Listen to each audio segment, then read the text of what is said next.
Presented by McDonald's of Glasgow, it's time for the Brown Sports Bag from the heart of the Barrens, a weekly local sports machine. Alongside John Butler, here's your host, James Brown. Well, John, last week was supposed to be a busy sports week, and I guess it was on the front end, but on the back end, it got mudded out. I mean, rain took out pretty much everything everybody was trying to do. So, one of the things that did happen, and they ended up having to move it indoors, was Glasgow was supposed to play Logan County on Friday. The game got rained out, but they were celebrating the 20th anniversary of winning the 4th region in baseball. And so I don't know if originally they were going to do it on Saturday, and maybe this would have helped out some. They ended up doing it on Friday afternoon. Whatever game they were supposed to play Saturday also got canceled. And then the game got rained out, so they had to move it over to the cafeteria. So not many of the guys were there. There were 4 or 5 of them who were there that were on the team. There were 10 seniors on that team. Most notably, and you probably remember these guys, William and Jonathan Toms. They played shortstop and second base. They were twins. Their dad, Neil, I think was his name, was the principal at the ATC back in the day at Barron County High School. Do you remember this? I don't. I know Neil. Yes. Yeah. Mm-hmm. So that was his twin sons. But anyway, they were on that. Now Jonathan is in the Air Force now, and back in October, I guess it was, he's a pilot in the Air Force, and they had to fly over Commonwealth Stadium or Kroger Field, whatever they call this thing, where Kentucky plays football. And he was one of the pilots in that plane. So anyway, he was with us on FaceTime. William Toms was there in person. And then Matt Tyree was there, Corey Witcher, Darren Thompson, Eric Abner. They were all on that team. And, the thing that stood out to me about it was that was the first full year I was here. So I got to cover them winning the region. You won the region that year as well in girls basketball. So my first full year here was a pretty good year. Yeah. I got to see some really good athletes. I think 3 regional champions, because Barron also won the region of volleyball that year. That's right. That first 4 years set me up for this is going to be a lot of fun. And we've had some really good teams through the years. 2004, that's right. Yeah, but 2004 was a really special year in our neck of the woods. Also in that same year, Caverna won the 5th region and went to the state tournament in boys basketball. So, that was quite a year for sports in our local area. And I don't know that we've had a single year where all 3 of the schools that I primarily cover had a regional tournament, regional winner. I don't guess we have. We've had some pretty good runs by Glasgow football, and that kind of thing. But I don't think all 3 have won a regional tournament in the same year. And I wonder if that had ever happened before. Actually. I'm not for sure. That's a good point. Yeah. So anyway, it was pretty neat for me to get to see those guys and kind of just think about that first full year I was here covering sports. I posted like a little video online from a couple of stories that Coach Stephen Murphy was telling. Coach Hoyce was unable to be there. He helps at Lindsey Wilson now, and they were playing Campbellsville in the Mid-South Conference over in Bowling Green. And the weather there had kind of pushed the game around all day, so they were still playing at the time that they were going to have that reunion. So that was a shame for him not to be able to be there. But and then Matt Bowles was there. So they were telling stories, about that time. So I posted a little photo of the guys who were there. And I actually took the story that I wrote in 2004 and put online as well. So if you guys are interested in that kind of stuff, it's on 104thescore.com. But anyway, ended up being slow at the back end of the week. But on the front end of the week, we had Barron and Glasgow playing each other in baseball. And it was Barron pretty much controlled the first game, I think, from start to finish. They controlled that. The second game was a wild one, though, the one on Tuesday.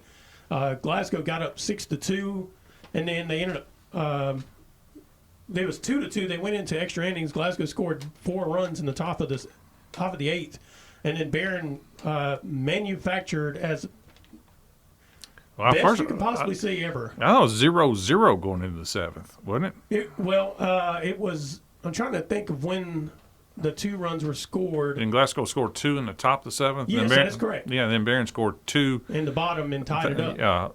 Solo home run to tie it, right? Yeah, by Sutton Hyde. Sutton Hyde, that's correct. Yeah, and so you're right. It was. Because Meach went 6 1/3 and didn't allow a run. Right, and then I guess Austin Parker and he pitched well. And Mason Lowry both ended up pitching for Glasgow in that game. Austin Parker did not allow a run either. No, that's right.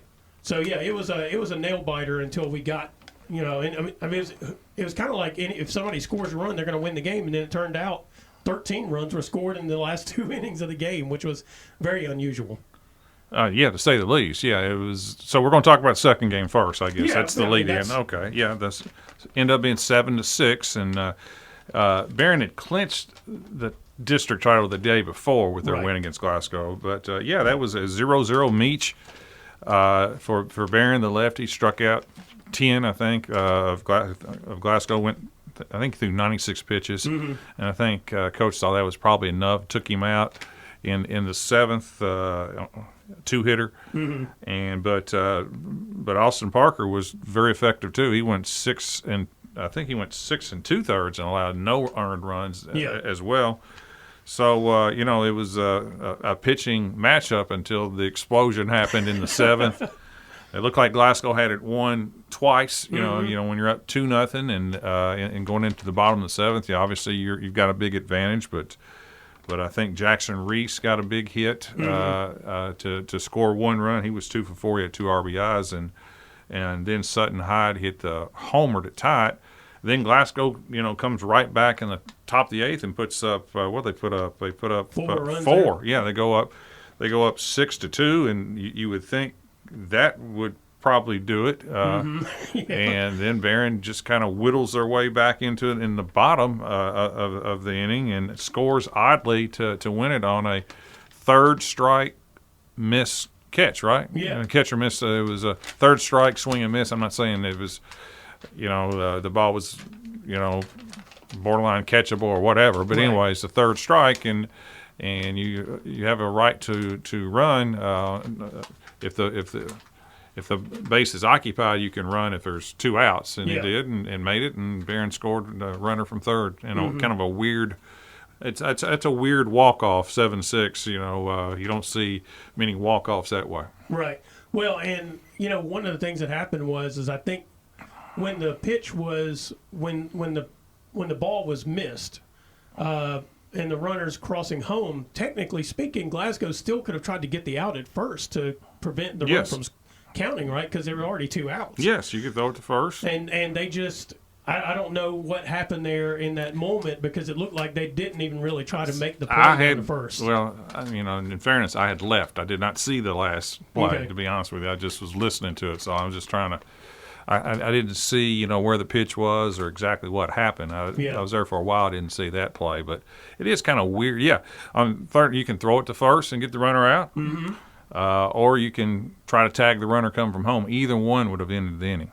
Yeah, I will say this. In being there was no way they were going to get to the runner coming home. He had a good jump. Right. But they did still have an opportunity to throw the ball down to first. But I think, I swear, I think what happened was they just thought the game was over, because they really didn't try to make the play at first. Yeah. And so, maybe after these last 2 innings that you've played have been so stressful, probably. I mean, I can see where, mentally you're just like, oh my gosh, I can't believe, instead of trying to make the play or whatever. And plus, I mean, Barron County was celebrating as soon as the guy crossed home plate. So, I mean, they thought the game was over, certain as well. Yeah. And I don't know, the runner may have had a good, I'm trying to think, I think it was Wilson. Wilson. It was Wilson. So, I mean, he may have had a good jump, running down to first, and there may have not been a play there at all. Because I shot the video of the end, but I wasn't really looking at first base to see. I just know that Glasgow really didn't try to make a play to get that out. Yeah.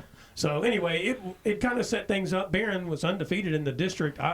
I wonder when the last time they've been undefeated in the district. I don't know. The first game on Monday, if you just want to mention that, was 9-5, and Barron led most of the game. Joey Myers went the 7. Yeah. Allowed 5 earned, struck out 3 for that win, and jumped on Glasgow early. Glasgow kind of came back a little bit. 4 runs on the top of the first, and they kind of never really recovered. Glasgow again. Sutton Hyde, who played well both games. He was 3 for 3 with 2 RBIs. Tristan Meach, who pitched the second game, he had 2 for 3 RBIs and a home run. That's a pretty good night. Davey Williams homered again for Glasgow. He's been going into that game, has been on a roll offensively. He had a couple homers the game before that, and he homered. I think he homered again, 2 for 2 RBIs. Zach Poore was 2 for 4 both days, Monday and Tuesday. But But you got to give the Trojans credit. They've won 3 straight as well. They beat Franklin after that 8-6, and Barron is up to 17-10 after being at one time 3-8, something like that. Yeah, their record was rough, but their schedule to start was rough as well. And went 6-0 in the district, and they now will play Allen County in the first round of the district. The baseball is solidified. Yeah, Barron versus Allen. Glasgow versus Warren East. Mm-hmm. After I've watched them all play, I do think Austin Parker for Glasgow, I mean, he's obviously, if he's on the mound, he's had some really good outings this year. He's the person who gives them the best chance to win that first round game playing against East. I don't know who East will pitch. I'm sure East will not make the mistake they made last year, which was not pitch their best pitcher, in the most critical games. I mean, that really set them up for a bad outcome last year. Having to go to Russell County in the first round of the region, I mean, when they were the favorite to win the region coming in. Yep. So I'm sure that they will make sure they get through that first game with whomever they think is the best option to put on the mound for them. And I think, Joey Myers, I mean, I know Tristan Meach had a good outing the second game, but Joey Myers has proven that he can pitch the whole game and be effective throughout the game. They're both really good pitchers. Yeah. Meach has gotten really like last year. Yeah. He's gotten really good here late. Yeah. His ERA, I think, is now under 2, and he gives you a lot of strikeouts. His way at 10 against Glasgow. Myers has been consistent all year. Yeah. And his ERA, I think he's in the high 2s. Both are a really good 1-2 punch. Yeah. So, I mean, either one of them is a good first game starter. And I think maybe Eli Stamper for Allen County is their best bet on the mound to start with. Right. He's pitched. I mean, they were close with Glasgow. I mean, they were close with Barron with him on the mound. They're close with East, close with everybody. Yeah, when he pitches Allen, who has a poor record, but they are much, much more dangerous and competitive when he pitches. Mm-hmm. So, I mean, I think everybody has a first game starter that you can kind of look at and say, okay, they can go deep in the game for us. They give us a chance to win. I don't know if everybody has a second game starter or a closer. I think Barron usually does, although in that game against Glasgow, Skylar Potter, who replaced Meach and usually closes the door, he struggled a little bit in that game. So that was a little bit off character for him against Glasgow in that second game on Tuesday. But usually that 1-2 punch works pretty well too. So it's going to be curious. That first game, we're going to see 4 pitchers, and we're going to see which ones.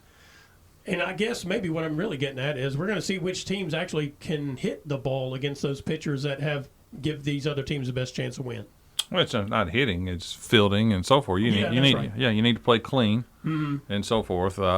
Generally, these first round games, if the teams can play a lick, tend to be lower scoring. Yeah, because you should be facing both teams' best pitching. Yeah. So, and we're 2 weeks away from that. 2 weeks away. That's right. 2 weeks from today is the first round of the district, and it's the baseball district is at Barron. Is that right? I think it's at Allen. It's at Allen. Yes, I think they've got it reset so that it's going to be AB. Okay. So it's back. Again. So it's Allen. Okay. Yeah.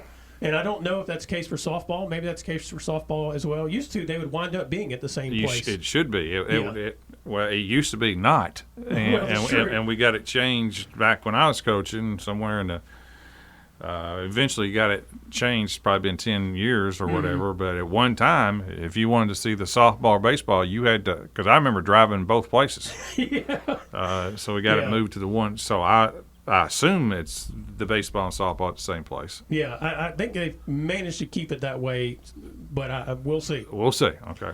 I don't know that for a fact. I just was told that the baseball is at Allen County. I hope the softball is there. For my sake, it'll make life real easy for me. Well, I mean, for a lot of people, for administrators. That's true, yes. For there are parents who have kids playing both. Also true. Yeah. Yeah, it would be great if it is. We'll see how it works out. But yeah, that'll be interesting. We'll see how that goes. We've still, like I said, got 2 weeks. We'll see if we get any games in because that's going to be this week. Early in this week, because that's going to be important when we come to the softball discussion here in a minute. Right. All right, this is Brown Sports Bag presented by McDonald's of Glasgow. We'll be right back. Presented by McDonald's of Glasgow, it's back to the studio with James and John, the Brown Sports Bag.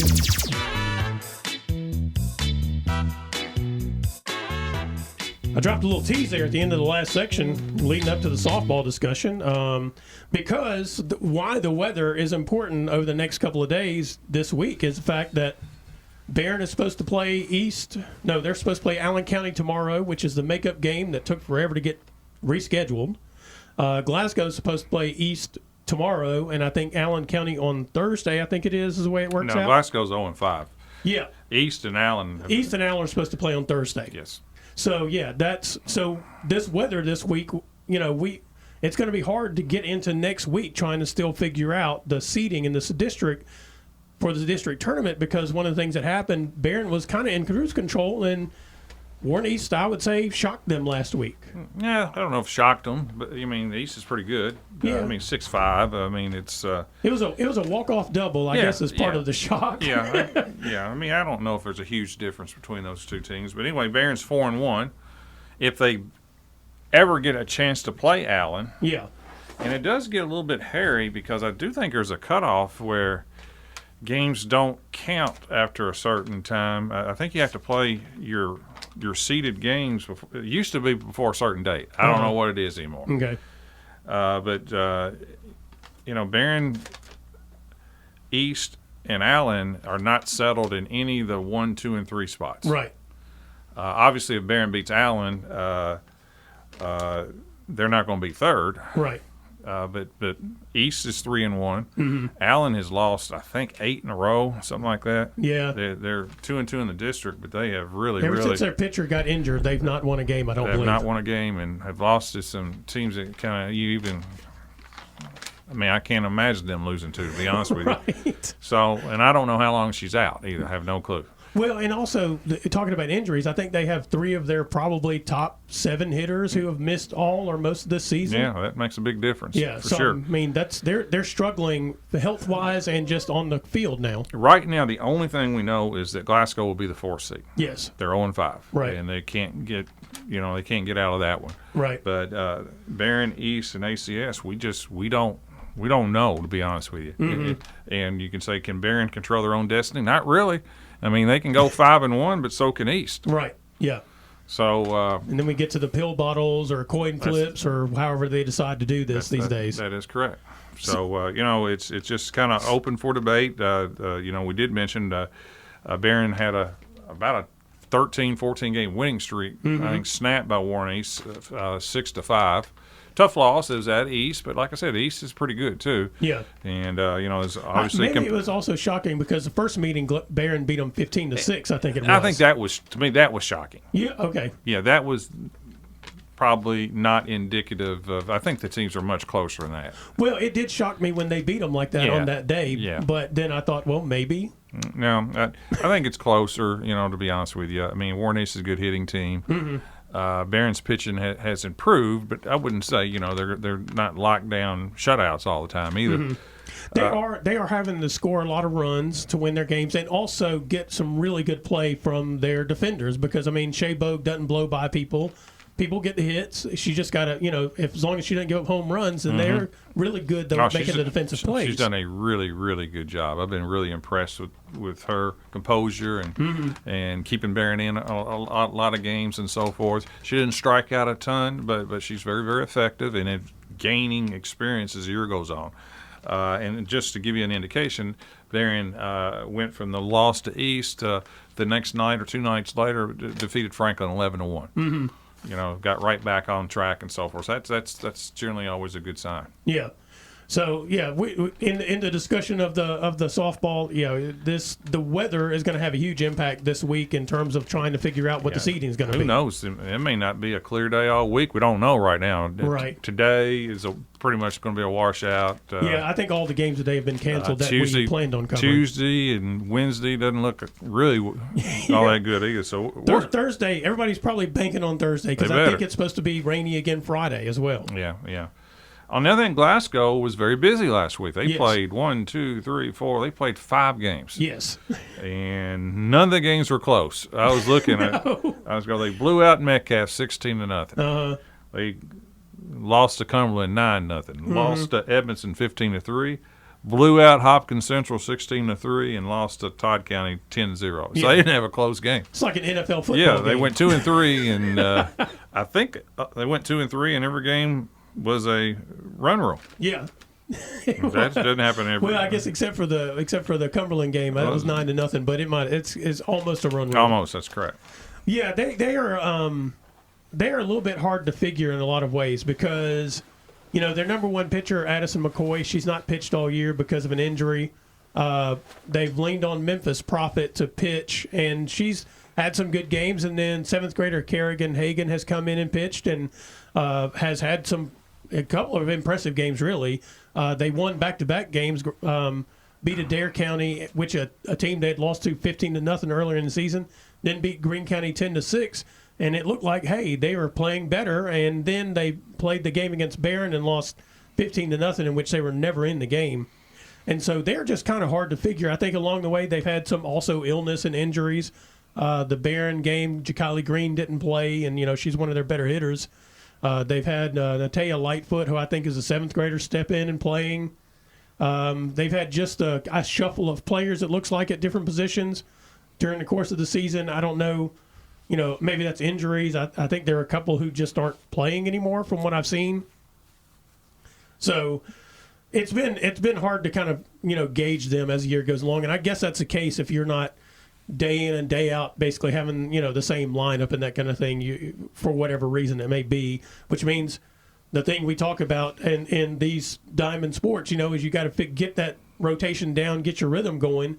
And a lot of that comes from the playing and, and making sure you got the same people in that lineup, which is where the rhythm, I guess, comes from. Yeah, it has been a struggle, and some of it is pitching related, and some of it is just, as you mentioned, probably some of it's youth, some of it is inexperience, some of it is just having a hard time just putting out, consistently 8 or 9 people every day. So, it's probably a combination of a lot of things for what's happened. Yeah. When you look around the region in softball, I was looking forward to the game that got rained out Friday between Barron and Logan County. I thought that was going to be a really interesting game. I think Logan County is 25-4, something like that right now. I think that's the second best percentage record in the region. I don't know that they're the second best team in the region. I don't think so. Yeah, because I still think Greenwood's got to be up there, even though their record's not as good, but they might play a much tougher schedule. Correct. South Warren obviously plays a tough schedule, and I think they're still number one in the state. And then, so I was looking forward to that Barron-Logan County matchup. I thought Franklin Simpson was pretty good early in the season, but Barron, once they got rolling in that game against Franklin last week, they just teed off on them at that point. And I don't know, I think Cumberland County and Clinton County are both pretty decent. They both have pretty good pitchers. They're just pretty young. But I think they're both pretty decent overall. But overall, I think we probably have about 6 teams in the region that are Russellville's having a good year. They are having a good year, which surprised me. I really thought once Amaya Collier graduated, they would drop off, but they have like an 8th grade girl that's in there pitching, and she's doing pretty well, and they score runs. So that game today was going to be interesting between Barron and Russellville. They've had some pretty good games in recent years. So I hate that 2 of the games that I really wanted to see Barron play, I wasn't going to be able to go to the game at Logan County.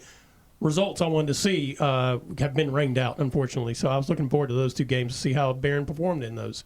And, of course, Warren East obviously is pretty good as well. I think they're kind of right there as well. And maybe if Allen County gets healthy, they could be. But, that is a big if for them, it seems, this year. Yeah, it's getting late. It is indeed. Anything else in the high school softball that you can think of? No, it's the same situation in baseball. There's two weeks away from district. You want to play these last 2 weeks. It's if you get washed out this week, boy, it's essential, especially for your hitters, to play next week. Yeah. And I know everybody be scrambling to try. Oftentimes you have to cancel games in the last week because you played too many. Yeah. I don't think that would be a problem. I think you may be adding games. Yeah. Yeah. And people may be packing in 4 or 5 games next week. Teams that are serious about winning and competing, or maybe adding, if you're 2-28 or 2-25, maybe dropping them. A rain out doesn't bother you near as much. You're doing rain dances when you're bad. Yeah, you're kind of looking forward to graduation week, probably. Yes. Can we please have some more rain? Yeah, that's exactly it. All right. Well, this is Brown Sports Bag presented by McDonald's of Glasgow. We'll be right back. Presented by McDonald's of Glasgow, it's back to the studio with James and John, the Brown Sports Bag.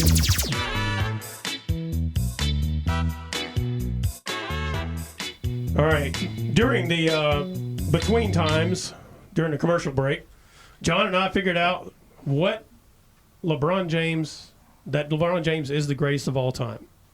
At what, John? I did not know we were going to say this on there. I said he's good at getting coaches fired. I think it's like 10, right? Yeah, he's the greatest of all time at getting coaches fired. But Michael only took out one. Yeah, two. Two. Doug Collins, Stan Alback. Yeah, that's right. Yeah. I forgot about the second one. Yeah, but yeah. So anyway, that's not what we're here for. Because part of what I was complaining about was the fact that I enjoyed watching that Minnesota-Denver game in the conference semifinals on Saturday. They play again tonight at 8:30, I think it is. 8 o'clock, something like that. Don't know. Yeah. You not your cup of tea. But anyway. Yeah, I watched some of it. You were busy with the ponies on Saturday. Yeah, I like the Knicks. I keep telling you that. Yeah. I'm looking forward to watching the Knicks and the Pacers. That'll be an interesting series. watching the Knicks. I like watching what I've seen of Minnesota. Mm-hmm. And OKC. I like them both because they do. I like the effort and things like that. And I love the Knicks because of their defensive minded, but they play so hard and well together. Yeah. I like that team as well. Well, what I was going to say is that I spent the time complaining about the fact that it was time for all these old guys to go ahead and get out of there. I'm an old guy, so I can say this. But, when somebody's been around for 15, 20 years, you've heard everything you can hear about them, and it starts becoming I don't need to hear from them anymore. And also it overshadows things like the fact that Anthony Edwards is an absolute killer, and he's a lot of fun to watch play basketball. Good player. I didn't see that when he was at Georgia. He's made right. A huge leap, to be honest with you. Yeah. So and the other thing I like about Minnesota is they took a different path, and I respect that. Mm-hmm. When they made that trade 2 years ago, when they traded, it seemed at the time to me a horrible deal. When they traded all those number one picks and some other good players to get the Rudy Gobert 7'2" to match him with Karl Anthony Towns, basically two centers. Yeah. They went opposite of everybody else. So where everybody else was going small and shooting threes and all that, they decided we're going to go out. Now, I like going opposite a lot of times. Yeah. You go against the trend. Mm-hmm. So they went big and defensive minded. I just thought they gave way too much to get. Yeah, a guy that had basically been played out of the playoffs the last couple of seasons. I just thought they gave too much, but I like the theory. Mm-hmm. And Minnesota, all of a sudden, with a no-name coach, I don't know his name. I'll be honest with you. Chris Finch. I believe he's Bill Finch's son. I know he's got a knee injury now. Yeah. But so they went big, which means they got a little bit slower, but they're really good defensively on the inside. Mm-hmm. So that's that. They went totally different, and it's paid off. But it's probably paid off more so because their number one pick, Anthony Edwards, has just blossomed in this superstar. Yeah.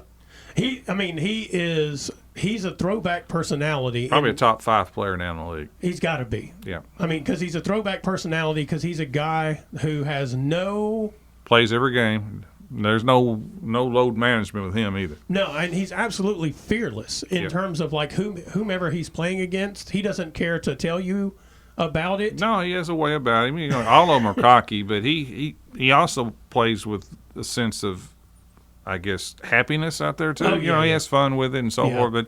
But he's a heck of a player. Well, and the fun thing about watching them, and going back to what you were just talking about with Karl Anthony Towns and the Rudy Gobert thing, is apparently Minnesota. Well, everybody always knew this about Karl Anthony Towns. He's a big man who can step out and shoot the ball. he can actually put it on the floor a little bit. He's got range. He's got a shot. It's just that most of his career, he couldn't stay out of foul trouble, and he was horrible defensively. Still is. Yes, still is. I mean, he makes the dumbest fouls because he's such a bad defensive and player. that's why I don't know if they'll be able to beat Denver. They're up 1-0. Yeah. I mean, they stole the first game. Yeah. And I don't know if Denver is as good as they were last year. I mean, they were behind against the Lakers in all 5 games, actually. They were behind at halftime 4 of the 5. Yeah. And finally put them away. But I'm not for sure if they are quite as good as they were last year. I mean, there's probably not a huge difference, but that's a long 2 seasons to put together and you play that many games. Mm-hmm. They still got, I still would favor Denver in the series because I think they got the best player. Yeah. The Joker's he's at a level that nobody's at. But this could be it's obviously going to be a good series. Minnesota's already beaten them once at their home. Mm-hmm. And if they beat Denver twice, that would really, really put Denver in a major hole. Yeah, I think a couple of things. I was going back and watching some of what Minnesota was doing defensively and what they were trying to accomplish. They're trying to make Joker shoot. Yes. Yeah, they're trying to take away his assists and make him shoot. And I've always felt my philosophy with players like that is that players who can score and shoot, score and pass, mm-hmm. they prefer to pass. Right. And sometimes if you make those players who are just like the Joker so good at passing, he feeds off giving his teammates. If you just say, you're not going to pass, you're going to have to shoot. You're going to get 50 to beat us. Mm-hmm. Sometimes that's uncomfortable for players like that because they're so team-oriented, and you're going to give them shots. They're capable of doing that, but that's not what they want to do. Mm-hmm. And it looked like that first game, that's what they want him to do. And I think there's some stat out there where when the Joker shoots 25 or more field goal attempts, mm-hmm. not scores 25, shoots more than 25 field goal attempts, I think Denver has a losing record. Yeah. Something like that. So I think that's the strategy. The Joker always has a counter to everything. Though. Mm-hmm. He's got a basketball IQ is about as high as anybody. So we'll see how he counters that. Yeah, I'm curious. That's part of what I'm interested in this series because it's also like after I watched that first game. I mean, will Anthony Edwards shoot the ball as well as he did in that first game? I mean, we'll see. Will Minnesota as a team shoot the ball as well as they did in that first game? I don't believe that happens twice in a row. I know they're good. And then, like you said, I'm curious to see what kind of counter Jokic comes up with for what Minnesota's trying to make him do. Maybe he decides, all right, I'm going to go for 50 in this game, but maybe he's efficient doing it, and which then would make the pressure a lot more on Minnesota's defense to deal with him. I would say one thing about Denver from last year to this year. They don't seem to have the extra couple of shooters that they did last year in their playoff run, because their bench they don't seem to have people coming off the bench this year who are just hitting these shots like they did last year. And, Naz Reid, who's the sixth man of the year, came in and I think he scored 12 points in the fourth quarter. I couldn't have picked that man out of a lineup. As a matter of fact, I'd heard his name. I didn't know he was the sixth man of the year. Well, you just threw him out there. I guarantee our audience probably didn't know who you're talking about. Yeah. Who's he play for? He plays for Minnesota. I didn't know that. I didn't either before the game. I was like, oh, that's the sixth man of the year? I figured he played. I've heard of Terry Reid. Terry Reid. But not Naz Reid. Yeah. Okay, all right. Jeff Reid. Jeff Reid. Yeah, okay. Right. Some of our audience has heard of Jeff Reid. Yep. Most of them probably heard of Terry Reid. But not Oz. Not Naz Reid. Naz. Naz Reid, yeah. So anyway, I thought that was pretty fascinating when I watched that game. And I just thought, the one thing I did think, and I told my wife this when I was watching the game, I was like, I hate that this is the 2-3 matchup. This feels like this should be the conference championship matchup, but Oklahoma City was the number one team, and, so they get Dallas, and that'll be a fascinating matchup. I watched some of the Mavericks games during the first round, and I still cannot, generally speaking, stand Kyrie Irving. I'm glad he's not talking a whole lot, or at least I don't have to hear him talk a whole lot. Right. He's had a good year this year, though. But he's a very good basketball player. Yes, he is. And, I mean, it's watching no, him play. And no controversy this year. No, either. I guess he just decided to shut up and play, so to speak, this year. And maybe he's with Luka Doncic, who does enough complaining to cover for both of them. Yeah, he's a great player, too. But, boy, he's a tough watch, too, boy. Yes. Yeah, he is a tough watch. So I guess I'm rooting for OKC because I enjoyed watching Shai Gilgeous-Alexander play during the first round, and I think he's a lot of fun. I like his game as well. He's got going back to the Anthony Edwards, he and Gilgeous-Alexander both have what I would consider to be kind of complete offensive games. They can score from just about anywhere on the floor. And they've got good offensive moves that aren't just moves. They also set them up to make good shots or take good shots or make good passes. I mean, so I think that's my thing that I like about both of them. It's kind of, we've had these players that have been either three-point shooters or slashers, but they don't seem to have any in-between game. And these guys have developed that, elbow area game and that kind of stuff. Yep. No, they're great players. Top 10 players in the league. Yeah. And then you got Brunson from New York. Yep. Yeah, Jalen Brunson from New York. And the Knicks, they lost Julius Randle to the injury, but he was terrible last year in the playoffs. I don't even know if that hurts him. No, well, see, that's exactly it. I'll be honest with you. I mean, they look really good without him being around. It's given some other people opportunities to play and who may be better fit with the Knicks because if Randall's in the game, Brunson's not taking as many shots. Right. Because Randall is a bucket seeker, so the least. He's an Antoine Walker. He's a bucket seeker, but I just like New York. Yeah. I mean, I like their energy, their toughness, toughest team in the league, versus and Indiana is the highest scoring team in the league. So it'd be interesting to see the two contrasts. Yeah, and Indiana, they had that good run in the in-season play-in tournament or whatever, in-season tournament, whatever they call that thing. I don't know. Anyway, they had a good run there. They looked like a good team, but then during the rest of the regular season, they were kind of up and down. They were very inconsistent, I think. But, yeah, they are a high-octane team. So it is a matchup of styles, I guess you could say. And then we have the Celtics. I guess we'll see if they can figure out how to play consistently in the playoffs because that's kind of been the thing they've not done in recent years, despite the talent they have. And then there's Donovan Mitchell, who is a one-man army, apparently, playing for Cleveland. Former Louisville guard there. Yeah, he's a heck of a player, to be honest with you. And he, I didn't watch much of Cleveland and Orlando, to say the least. But he had 50 in the loss, I guess, on Friday, and came back with 39 yesterday. Yeah, they were down 18 in the first half and came back and won. Yeah. Yeah, I mean, he's kind of almost like he was at Utah, where it's just like, I'm going to do this, but there doesn't seem to be a whole bunch else doing it with him. I agree with that with Cleveland. I don't know a lot of their players either. Yeah. Another group of people I couldn't pick out of a lineup. I'm sure some of them played at Kentucky at some point in time. I don't know on Cleveland's team. Yeah. Yeah, I don't know that. I mean, Mitchell's Louisville, and he's one of the few Louisville guys in the league. But Cleveland may be one of the few teams that don't have Kentucky players. So Calipari never angled his people toward Cleveland, huh? And Boston doesn't either, right? No, not really. No, they don't. Now that you mention it, I can't think of any off the top of my head.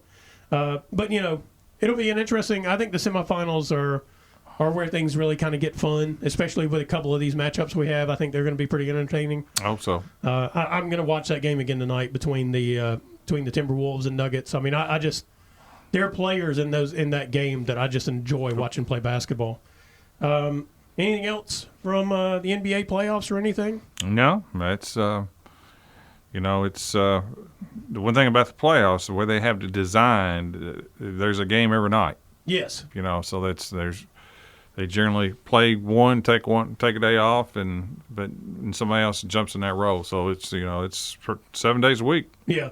When we come back, we'll talk a little bit about some different things going on. You can tell us some about the Kentucky Derby. How about that? That sounds good. All right. It's Brown Sports Bag presented by McDonald's of Glasgow. We'll be right back. Presented by McDonald's of Glasgow, it's back to the studio with James and John, the Brown Sports Bag.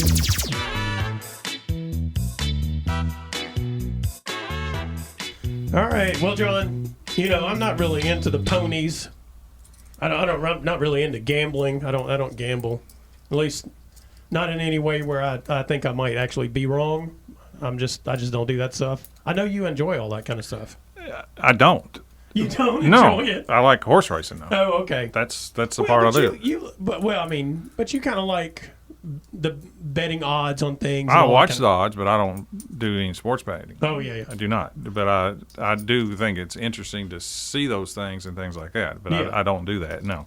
I guess I'm so far out of it, I don't even look at that stuff. Yeah, I do. I do think all that stuff is interesting, how it's exploded and so forth. So I do like to look at those things, but that stuff doesn't interest me or whatever. But I do like the horse racing aspect of it. I think the handicapping, just trying to figure things out, it's like a crossword puzzle to me. I like it mentally. So I like trying to figure those things out. That's what I like about it. And plus, I think it's a beautiful sport to watch too. yeah. So you're talking about the handicapping. I mean, so I may be the only person who's this totally ignorant about all this stuff. Yeah. What do you mean by that? I mean, it's trying to figure out by judging their past performances, how they're going to run and, who's going to win and place and all that other stuff. You can kind of handicap the race by looking at some of their figures and things like that. That's what I'm talking about. Well, so how much data is available there? I mean, how much running do they do before they show up at the Kentucky Derby? Well, each horse has run different amounts. For example, Mystic Dan, who won this Kentucky Derby, that was his, I think, 6th career start. Mm-hmm. The horse that ran second, Sierra Leone, I think that was his 5th career start. Okay. So you can judge by some of their previous races how far they went, how they were running, style of race, the pace. Mm-hmm. Sometimes if you're really detailed, you may know some of the breeding and so forth. Are they distance horses and things like that. So sometimes you can try to figure out by that, who's going to win and who's not going to win. There's luck involved too. Yeah. Well, so going back to that, is there a required number of races they have to run before they show up? You have to qualify to get to the Okay. Derby. You have to qualify. It's a point system that you have to qualify. By you gain points by running in selected races, and that's how you have to earn enough points to get in. For example, Mystic Dan qualified by he was, I think, 3rd in Arkansas Derby, but he had won like the Southwestern, so he had enough points. Sierra Leone won the Bluegrass, which automatically gets you in. Mm-hmm. That's the race at Keeneland a month earlier. Yeah. So I guess also, they draw, I guess, wherever they're going to be in the starting line. Yes. Yeah, it's a blind draw. Yeah, and so then what happens is maybe where you are in that draw also has an impact on the race. Sometimes post position matters. Yeah. I mean, it can matter and so forth. There are probably certain post positions better than others. Yeah. I mean, is there you may not know this, I'm sure that some Kentucky Derby historian really does. Are there certain post positions that are historically where the winners have come from, or have they come from all over? I mean, that was the 150th race. So Yeah. I mean, it comes from all over. I think you generally don't want to be in that big of a field too far. The one post and two posts, generally those are harder to overcome because a lot of horses will come over the top of you, and you get really – though Mystic Dan was number 3, and he managed to get a good spot. Well, and we don't really talk about the jockeys a whole lot. We talk about the horses, but I guess that jockey has to also try to measure out exactly where they are and how they're going to figure out how to get their best stride in. Probably the reason why Mr. Dan won is he got the best trip. Mm-hmm. Stayed on the rail the whole way. Probably ran, I'm guessing, probably 30 yards, probably shorter than the horse that ran second, Sierra Leone, and then the Japanese horse was right there too. There's 3 at the wire. Yeah, the photo finish was pretty fantastic. Yeah, and the 2 that were outside were closing from way off the pace. They were probably 20 lengths off the pace, and they had to go 8 wide, so they covered so much more ground. And the winner stayed right on the rail, and there was a hole that opened up, and now you got to have the horse. You got to have enough quickness to get through there, know. So the hole opened up, and if you don't have enough horse, you can't get through the hole. It doesn't matter. But he got through there and hung on at the end. Yeah. Well, I don't know. I mean, I do find the race itself I find fascinating. Yeah. I guess maybe the other parts I don't really pay attention to, but obviously because I'm asking these questions. Yeah, and that's the part that interests me. I like it's like working puzzles and things like that, just trying to figure it out. I mean, I guess that's how I kind of think about other sports in a lot of ways. I mean, I'm often more interested in the strategies, process strategy. Yes, me too. And I'm the same work, one. The work of the game and that kind of stuff, and that's coaching decisions and all that. Yeah, that's my interest too. That's what I'm interested in. I like that stuff, trying to figure those things out and so forth. Yeah. So anyway, but you went up there to the Kentucky Derby? I did not go to Louisville. Oh, okay. No, I went to the off. They have these off tracks that there's so many people there. It's hard to get in. So you can go to other facilities and kind of do the same thing. Okay. Yeah, I guess that's one of the things that they started. Is that something they changed in the state when they changed the state law a few years ago? Having off-track betting and that kind of stuff. Well, they've had that for a while. Okay. Yeah, it's been probably, I don't know, 20, 30 years. Oh, I see. Okay. I guess this was the re-racing that they legalized before they legalized the actual sports betting in Kentucky. Yes. Anyway, so what do you think? Like for Mystic Dan, like. What is it? The next one is going to be It's supposed to be the Preakness, but the trainer and owners are not even committed to going there, which would be surprising. Generally, it's automatic. The winner goes to the Preakness in 2 weeks in Baltimore, but right now it's kind of a wait and see. Yeah. Why would they not be interested in going there? Well, it's 2 weeks, and it's a tough turnaround. And they ran their horse last year. His only loss is he ran his horse last year after a win at Churchill Downs. He came back 2 weeks later and ran probably his worst race. Mm-hmm. It's a quick turnaround, and plus, probably the favorite in the Preakness is by a trainer who was banned from Kentucky, Bob Baffert. Yes, who's got probably the favorite, probably would have been a favorite in the Derby, is just sitting there fresh and ready to go in Oakland at the Preakness. So it's hard to turn down going in, when you have a horse. He's the only horse that win the Triple Crown. Yeah, right. It'd be hard to turn that down, but right now they're on the fence. So we'll see. Exactly where he ran. Do what? I said on the fence. Exactly where he ran. That's exactly right. That's exactly right. I was going to talk, before we get out of here, I was going to talk about the regional tennis tournaments because they've changed the format for them this year. I just found this out today. Now, used to, you would just go play the regional tennis tournament and then you'd have accumulated team score, sort of like a track meet. They've changed this several times slightly. They have. This tennis has gone several different ways. It's almost like golf. Yeah. It's almost like the high school golf. They keep monkeying with things every year, trying to figure out some system. I don't know what their end aim is.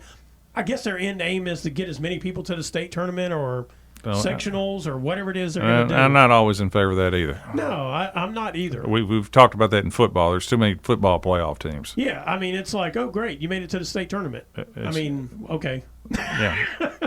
So what have they done? So they're having a team tournament, and then they're having an individuals. Now, when I say individuals, that doesn't mean singles only. That's singles and doubles. But so for the separate. Can you play in both? Well, I assume you can because some schools just do not have enough tennis players. So you can win the singles and the doubles. Well, no. What I'm getting at is here.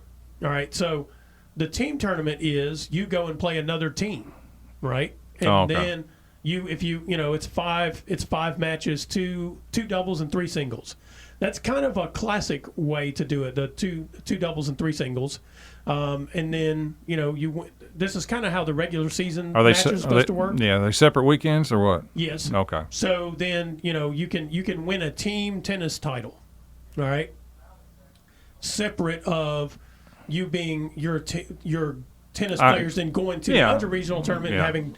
I think it's two doubles and three singles in that too, but they're playing as individuals without a team score at the It's end. Confusing to try to even explain this. It is. It really is confusing, but it's two separate tournaments. Yeah. So, I read it 3 times before I was like, oh, okay. So there's a team component, which is totally separate from the individual component. Yes. And different weekends, too. Yes. And but see, historically, traditionally, you would just go play in the regional tennis tournament and you would collect team scores. Depending on how the individuals did. Yes. Yeah, and then, you might wind up with a team title, but you may not, your team didn't qualify to go to state. Well, actually, at one point in time, they did. If you won the regional team title, all of your players got to go to state, as I recall. But then they quit doing that. So then you had to qualify for state in doubles or singles, but you could win your region by having team points. Okay. So now they're having a team title, and then they're going to have individuals. And when I say individuals, That's what I was saying is individuals doesn't mean one. It means singles or doubles. Yeah, and if you win the team title, you're going to have some individuals that are going to win too. Yes, that's right. I would guess you are. And I don't know. Now, I do think it might open the door, but probably not. I mean, Greenwood, South Warren, Bowling Green have just been very good at tennis in recent years. They're going to win team titles. I would guess. Well, they got the depth. Yeah, that's exactly right. They have more people playing tennis who are good at it. But I do know that like Glasgow, unless you're going to take four teams from the team competition. Yeah, I don't think so. The semifinals and the two finals. Yeah, I have no idea. Look, I don't know. I didn't even bother asking about the state tournament to ask, okay, they're having two separate state tournaments in? Because that's just, I mean, I could see the KHSA doing that, but it seems ridiculous. Yep. It does.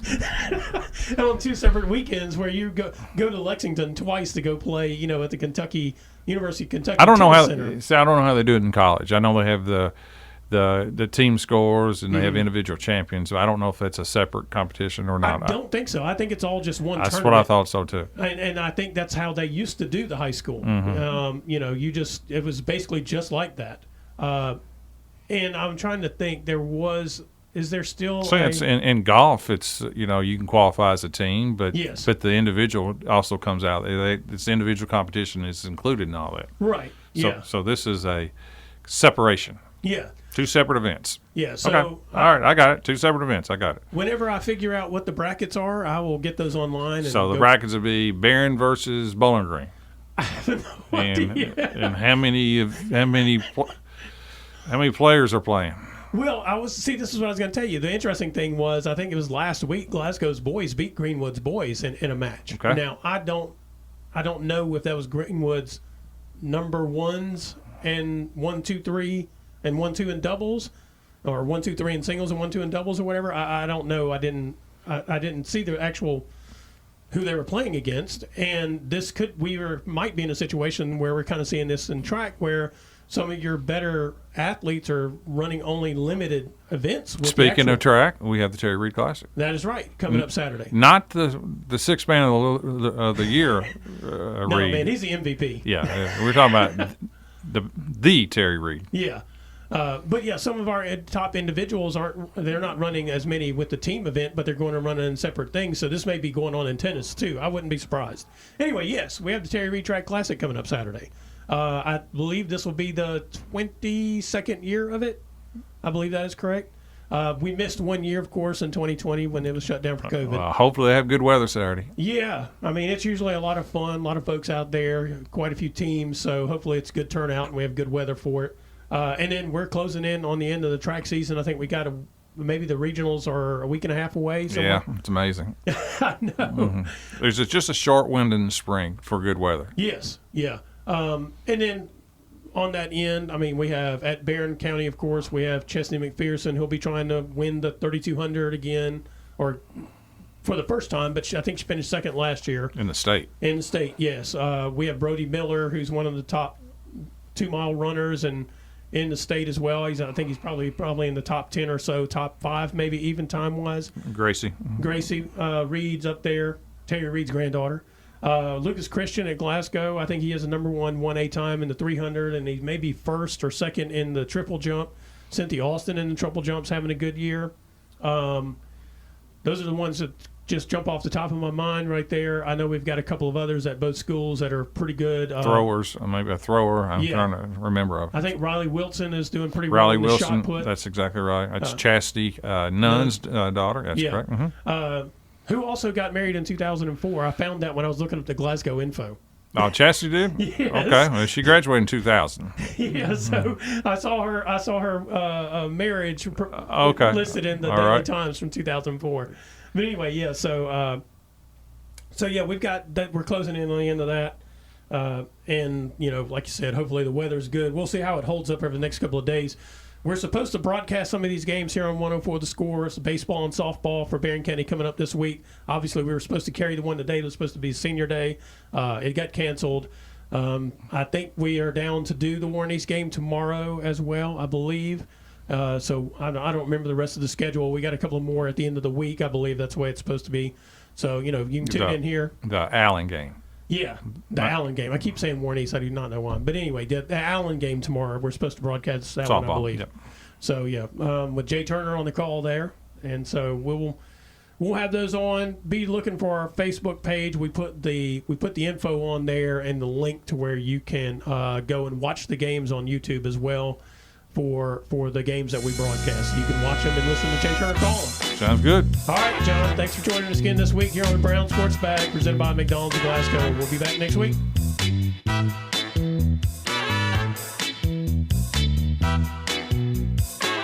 Thanks for listening, and be sure and join James and John once again next Monday at 4 for the Brown Sports Bag, a local weekly sports machine presented by McDonald's of Glasgow. Coming soon to your FM dial, this is Fox Sports Radio, WCDS Glasgow, AM 1230.